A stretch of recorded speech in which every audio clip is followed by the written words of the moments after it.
Well, it was the early Corvette that was powered by a 6-cylinder. It really wasn't much of a sports car. But by 1956, both Zora Duntov and John Fitch realized that if they were going to have a winner, they were going to have to go racing.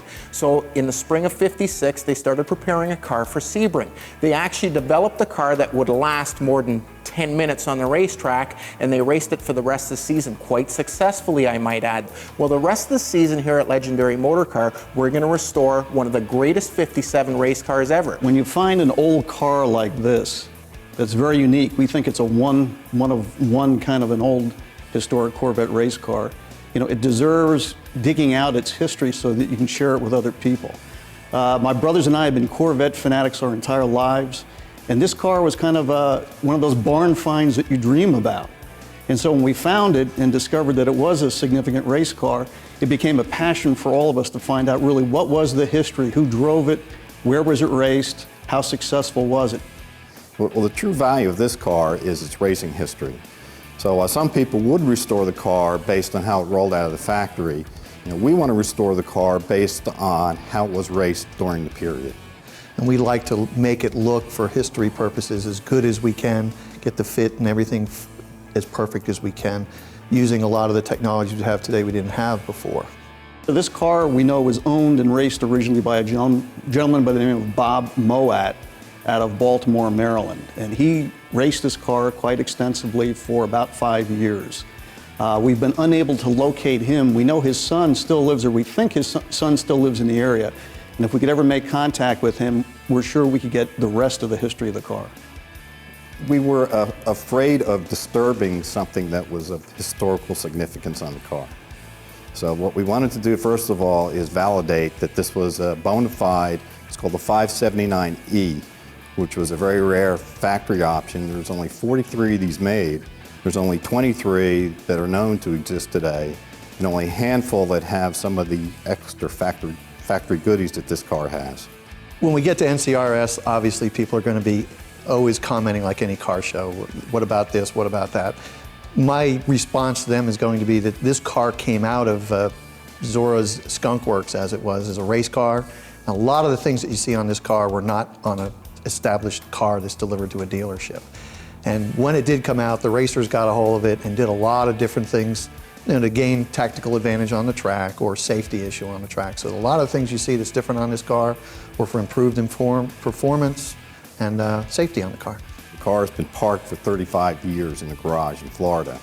And because it's been in a moist environment, there's a lot of surface rust on it. But that said, everything is there. You know, the body is complete and the body is straight. And we want to bring it back to its original race configuration. Well, the guys here at Legendary Motorcar have been continuing the work on the '57 Corvette. As we all know, the car has been a race car, so the first time it took a shot, the thing is there was lots of cracking throughout the body.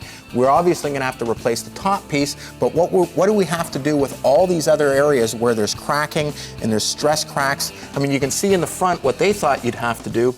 That just doesn't work today. I mean, putting in a piece of fiberglass and a bunch of nuts and bolts just doesn't cut it on a ground-up restoration. So what I'm going to do is take you through step by step what we have to do for stress cracks, what we have to do for an area here where the resin again is starting to break down, and you can see all these lines. This was the gel coat here. You can see all the cracks going through the gel coat and actually going right into the fiberglass. If we just leave this alone and just put some filler over top, or just, you know, use a polyester or an epoxy, the problem is the crack is in the fiberglass. We have to address this no different than rust. This is the equivalent. If we don't cut out the rust, we just cover over top of it, sooner or later it's going to come back to haunt us. The first step is to sand the area with the DA. This will quickly get the area down to the stable fiberglass and also highlight any cracks. The next step is going to be tedious. Using a small Dremel, every crack needs to be V'd out. This will give the fiberglass again a stable area to adhere to and make sure that the crack is totally ground out and not just covered over. Make sure you thoroughly blow the fiberglass dust out of the crack before applying the resin and the mat. Apply the resin using a brush and then lay the mat over top. Using the brush and more resin, make sure that the mat is totally saturated. Be sure to remove any air pockets from the fiberglass as well. The next day you can begin shaping the fiberglass. Once it's roughed out, the fiberglass filler can be used. Here's a tip: if at this stage you see any air pockets, pick them open with a razor blade and be sure to squeeze the fiberglass filler in. You can now use a sanding block to finish the repair. As you can see, a Corvette like this one, which has had severe cracking, is going to require a lot of time to make it right. Well, our 57 Corvette project car has definitely led a rough life. The car's been to the racetrack. Not that the car's ever been crashed real bad, but it's definitely done some rubbing. And what you can see is they've done some repairs. It's rubbed a little bit more. They've done some more repairs. And what's happened is the actual resin has totally broken down in the fiberglass. And now you've got it, when we hit it with the media blaster, it actually kind of just destroyed the glass. And now it's like powder and it's just peeling apart. There's not much we can do to save this, not to mention it's so thin because it's been ground on, repaired, that we've got holes all over the place here. You can actually see here where the repair got thin once, after it was crashed. Then they tried laying some mat behind and using resin on top, and now what you can see is all the air pockets that exist here. So what we're going to do, the most effective way to fix this is actually to replace the entire top section of the panel, and that'll eliminate any issues later. Now, what we're going to do is show you how to replace that section, but before that, we're going to talk about different types of fiberglass or molding processes. This is a press mold, which is the best fiberglass replacement you can get. It's done the way the factory did it originally. If you look at the back side of this piece, it's nice and smooth, the way, again, the factory did it originally. But for a concours quality car, a car of this value, you have to go with a press mold item. The first step is using a cutoff wheel from the back side to mark all the bonding strips. We don't want to cut into them. We can then use a marker to mark the bonding strips from the top side. Once we've cut the bulk of the front clip off, we can get to the job of trimming and getting the original bonding strips ready to accept a new clip. This is a dirty, itchy job. Where's Tom when you need him? Make sure the bonding strip, which is also made of fiberglass, is flat and clean. The reinforcing braces will also be needed to be removed from the original clip, trimmed and reinstalled on the new clip. All this will have to happen before the new clip can be test fitted. Using a fiberglass adhesive like Vette Bond, the reinforcing braces can be clamped into place. Leave the clamps in place until the adhesive cures. All the new press mold parts are slightly oversized and will require trimming, virtually everywhere. Make sure the panel doesn't have to be forced into place. Binding will cause stress cracks later. Once we're happy with the fit, we can prep the new press mold parts for final installation.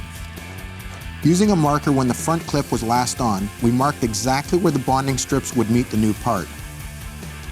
Now we can mix our fiberglass adhesive, which is the same as the factory would have used and is applied in the prepped area. The factory would have loaded the Vette Bond on, and we're going to be generous with it as well. Using clecos and clamps, we can hold the clip in place. You can see as the panel is clamped into place, the adhesive oozes out. This is also factory correct. Along the sides of the car, we use wax paper and a rigid steel or aluminum flat bar to ensure the panel is set up straight and adheres over the whole length of the panel. The wax paper will ensure that the bar doesn't also get bonded to the fiberglass. Now that that's all set up, we can start sanding the excess bonding adhesive, and our new front clip has been installed factory correct. Well, up until now, the guys here at Legendary Motorcar have been focusing on the body of this 57 Corvette. Now it's time to attack the chassis. Well, if you remember, when this car came in, it had literally been parked in a barn for almost 40 years, and the salt water that was down in Florida had gotten to the chassis. Virtually every piece was rusted and pitted. If you remember, a couple of seasons ago, we showed you how to take care of it.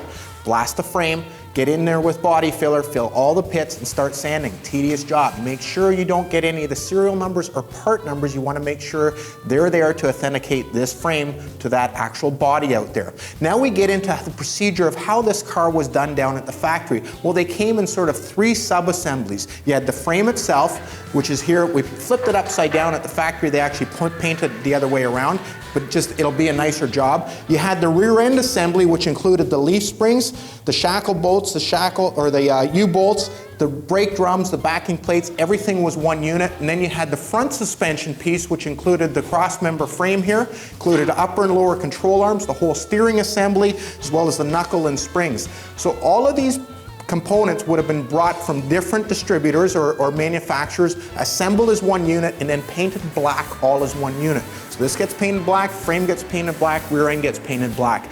Once this whole assembly is put together, that's the way it would have left the factory. Now, when we're doing a restoration on a race car, it's not always about how it left the factory. We're taking a period in time and trying to duplicate it. So keep in mind, this is not exactly as how it left the factory. It's the way it was raced and the way it finished racing, and that's how we're going to restore it. Right or wrong, it authenticates the car. If you have the original driver or the original mechanic that worked on this car, he's going to look at this chassis and he's going to say, I remember welding in that bracket for this. If you look at the front suspension, it's really trick here. They've added their own brackets for both the sway bar here, the original one is in the back actually, and for a flat toe bracket. Now, we could cut these off and turn it around and do it the way it was done at the factory, but like I said, that original mechanic's gonna say, I remember this car, I welded these on. It helps authenticate the car, and that's the way we're gonna restore this car. Well, it's paint day today at Legendary Motorcar, and before we were ready to paint, we had a few things we had to finish off. Of course, there's the wet sanding procedure, and sometimes what we do is we do a guide coat over the body, we wet sand, and if there's any fine scratches, they'll show up. In this case, we use the black guide coat. You can see it coming off, and it works slick to make sure there's no deep gouges. Well, we're using a urethane acrylic today, and the reason we're doing that is these cars were originally shot in lacquer. Well, we can't shoot lacquer anymore, so it's sort of the closest thing that's gonna give us this finish. If somebody starts to wipe or wax the paint, they're gonna get black on the rag itself, and it'll look like the original lacquer finish. Well, the process, the way these cars were painted, is what we're gonna try and duplicate today. We start out by spraying the entire body. In this case, it was originally a black car. That's what we're gonna paint it. Now, you notice we've masked off the interior and the engine bay. The reason we've done that is if we don't mask it off, we're gonna get overspray all in here, which is fine, that's the way the factory did it, but then we're gonna have to go and prep that area again to do the next stage. The next stage being obviously painting the interior. After color's been sprayed on the body and the correct overspray procedure has been sprayed on the raw fiberglass underneath the car, we're ready to paint the interior in the trunk compartment. The nice part of using Glazerite paint is the color map system. We can match virtually any color. In this case, we find a spot in the trunk that still has the original paint on it. We clean up that area and match the color using color chips. Then we use a flattening agent to get the correct sheen. Once this is done, we do a spray out card, which makes sure that the color is exactly right before we actually spray the entire interior. Once the red is done, we can do the blackout process, which is done according to the factory assembly manual. The engine bay and the wheel wells are blacked out using a semi-gloss paint. The same holds true for the underside of the hood and the underside of the trunk lid. We mask off the fresh black paint, but if a little overspray gets on the body, we're going to be able to sand and polish it anyway. Here's a tip: anytime you have a choice of painting a semi or a flat first or last, always do it last. You can't sand and polish a semi or a flat type paint. The second you try to clean it up or sand it and then polish it, the sheen becomes too shiny and it doesn't look right and you're going to be starting over again. But the exterior finish gives you a lot more leeway. If you get a little bit of overspray on it or a mark in it, you're able to usually fix it in the sand and polish procedure. Well, now that the car is all finished and painted, we have one last step, and that's to sand and polish it. We're going to start with 800, take it all the way down, make it really flat, then we're going to go to 1200, 1500. This thing's going to look just killer in black. Then the real fun starts, and it's like a giant model, and this is the part that the guys really enjoy, bolting on all the new pieces. The interesting part of doing this restoration is half the car is done the way it left the factory. The other half of the car is done the way the car was raced. The only way we can prove what it looked like is through photographs, and that's what we've done. We've taken the original photographs, we've documented all the unique items on it, and we've tried to duplicate every one. While the motor is out getting rebuilt, the trim can be installed on the freshly painted and polished body. Extra care should be taken to avoid damage at this point, and now is not the time to try and fit new parts. Every piece should be test fitted long before this stage. As the chassis goes together, we can see the payoff in filling all the rust pits. Here you can compare the difference to a part that was just blasted and painted and to one that had all the pits filled in. Now remember, every part on this car, every bracket, frame, cross member, every piece of this car had this process done to it. Because if you recall, when we took the chassis apart, this frame was rusty. You'll notice all the factory markings were duplicated on the frame.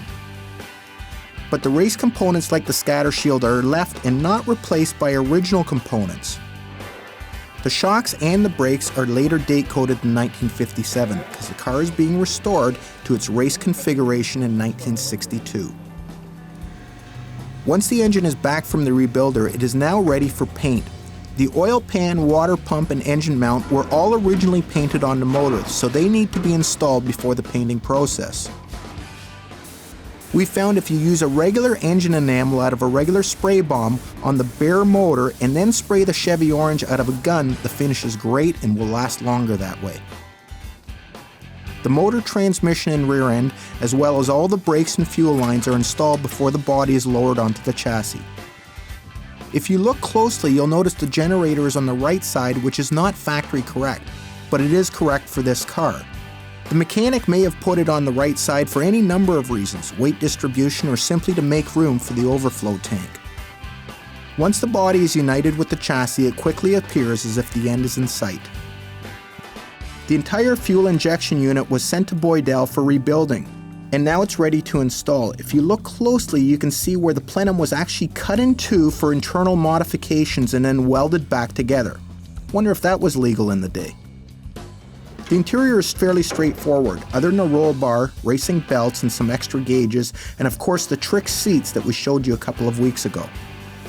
Now the final details can be finished, like the lettering and the numbers. It would appear the meatballs would have been sprayed on and the numbers were hand painted by perhaps a sign painter. While trying to duplicate everything to the pictures which were made available to us from the Hussey brothers, that's exactly what we're using, is a sign painter, paint on the letters, and paint on the numbers. When we're assembling this car, we have to be careful not to restore everything back to the way the factory did things, but to how the car looked when it was raced. This car needs to be a snapshot into time. Well, the end of a journey is both happy and sad. In this case, the guys are happy that the car is finally finished, and they're sad that I have to take it out to the racetrack to debug it. Every restoration should be debugged. That's exactly what we're doing today. If you remember this car when it first came in, it was a barn find. It was found down in Florida. It had really deteriorated badly, both from the saltwater mist that had been on it and the fact that it was run hard and put away wet. The car had been taken to an NCRS meet to be authenticated, and then it was brought to our shop. Well, the body was rougher than we anticipated. The frame was definitely rustier than we thought. Mechanically, we knew it had been sitting for about 20, 30 years. The interior, it needed everything.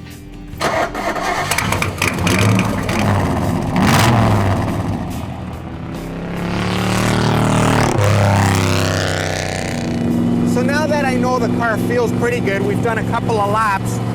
There's no reason, let's exercise the motor. We got it up to temperature, we got the oil pressure up. Let's exercise the motor and listen to it, see how it sounds.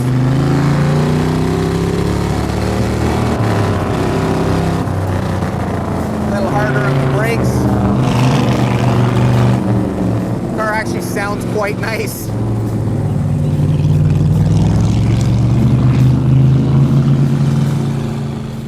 Well, really what this car represents is the beginning of Corvette racing. 50 years later, it takes crews of 20, 30, 40 people. It takes tens of millions of dollars for Ron Fellows to go to Le Mans and to run that series. Well, back in the day, they didn't spend anywhere near that sort of money. They had basically a race-prepared car in the fact that it was a big brake, fuelie, airbox car. Only 43 of those cars were built. And then the car was taken by its owner and it was modified. And there's as many as 50 to 60 modifications made to this car. I mean, the list goes on. They cut down the windshield, they shaved the front and rear bumpers. There's no door glass or mechanisms. They added a roll bar. They put in the seat belts, obviously the safety harnesses. They put in an aluminum air duct in the front for the radiator. They welded up the subframe. Then in the interior, they added Stewart Warner gauges. They had a Stewart Warner fuel pump. They reworked the intake plenum. They reworked again the cooling system as far as they opened up both sides. They changed the radiator, the shroud, the fan clutch, the overflow reservoir. They relocated the generator to the opposite side, changed the idler belt and pulleys. They removed the mufflers from the exhaust system. They added the leather straps to make sure the hood and the deck lid didn't open. All of those things helped this car not only win races, but race virtually every single race between 1957 and 1964, and then retire as one of the most raced Corvettes ever.